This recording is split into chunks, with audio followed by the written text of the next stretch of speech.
Hey folks, good morning. Happy Monday. James Azar here with the CyberHub Podcast for your daily Practitioner Brief. Back from a long weekend, still suffering from COVID. This is day number 5 for me, folks. This is my second time getting COVID as well. So this thing is absolutely real. For all the well-wishers, thank you so much for reaching out and giving us your well wishes. Myself and also my wife both have tested positive for COVID. We're under quarantine right now, kind of making the best of this. Today my energy level is much better than it has been over the last 2-3 days. I've used the weekend to really rest up. And without further ado, before we get started though, make sure you subscribe to our podcast right now if you're watching us on YouTube, or if you're listening on your favorite podcast listening platform, just hit the subscribe button right now and subscribe. You can also go to our website at cyberhubpodcast.com and get all of the stories with all the details, all the links, everything right there. Just go to cyberhubpodcast.com and let's get right into what I'm looking at today. A new ransomware vaccine kills programs, wiping Windows, shadows volumes. This is a story by Bleeping Computer.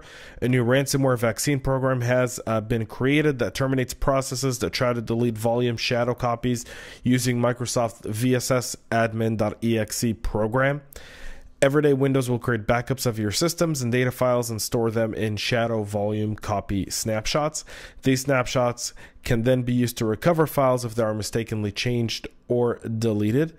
As ransomware infections do not want victims to use this feature to recover files for free, one of the first things they do when executed is to delete all shadow volume copies on the computer. One method of deleting the shadow volumes is to use the following VSS admin command: VSS admin delete shadow all quiet.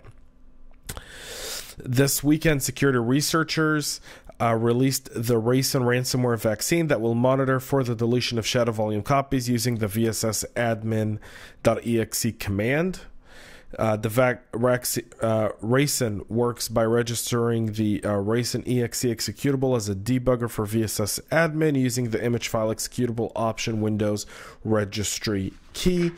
The links to how to download this is available on our website again at cyberhubpodcast.com. You can get it there. A great little feature. Job well done by the group of researchers who are security researchers. Florian Roth is the person who released this. So well done, Florian. DoD and DHS warn of attacks involving SLOTHFULMEDIA malware. This a story by Security Week. The U.S. Department of Defense's Cyber National Mission Force and the Department of Homeland Security Cyber Infrastructure Security Agency published a malware analysis report for what they described as a new malware variant named SLOTHFULMEDIA. SLOTHFULMEDIA is described as a dropper that deploys 2 files when executed, including a RAT designed to follow hackers to control compromised devices, and a component that removes the dropper once the RAT achieves persistence on the targeted computer. The RAT is capable of running arbitrary commands, terminating processes, taking screenshots, modifying the registry, and making changes to files. The U.S. government malware analysis report includes technical details about how the malware works, indicators of compromise, and recommendations for securing systems against such threats.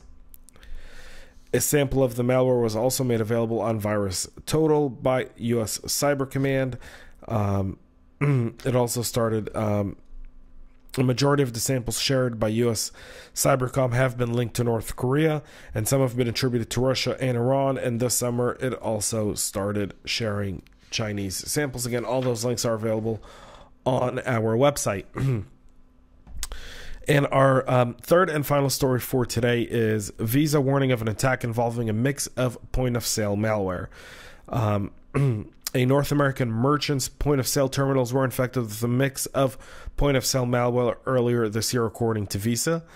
In May and June of 2020, the company analyzed malware variants used in independent attacks on 2 North American merchants, one of which employed a tiny POS variant, while the other involved a mix of malware families such as MMON and PON POS and RT POS.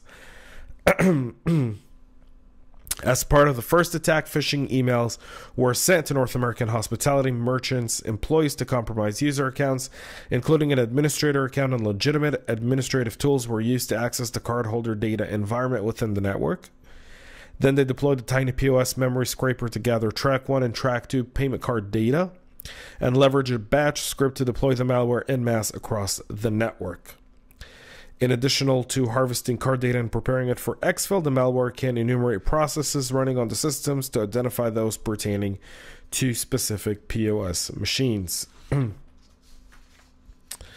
Visa is warning people as we head into the fourth quarter now, and we are just quickly creeping up to the holiday season. Please pay attention to your POS terminals as well as your online payment solutions as well. Something I've been monitoring a lot in that aspect, simply because POS machines are very, very, very likely to fall victim to malware. It's something very easy. It's typically done in a point of sale. It can be done on a terminal outside of a network, within a store, or within a location somewhere. And we know how hectic those can be, especially nowadays. That's it for our Practitioner Brief here today. Folks, thanks so much for listening and tuning in. I'll be back with more tomorrow. Until then, folks, stay healthy and stay cyber safe.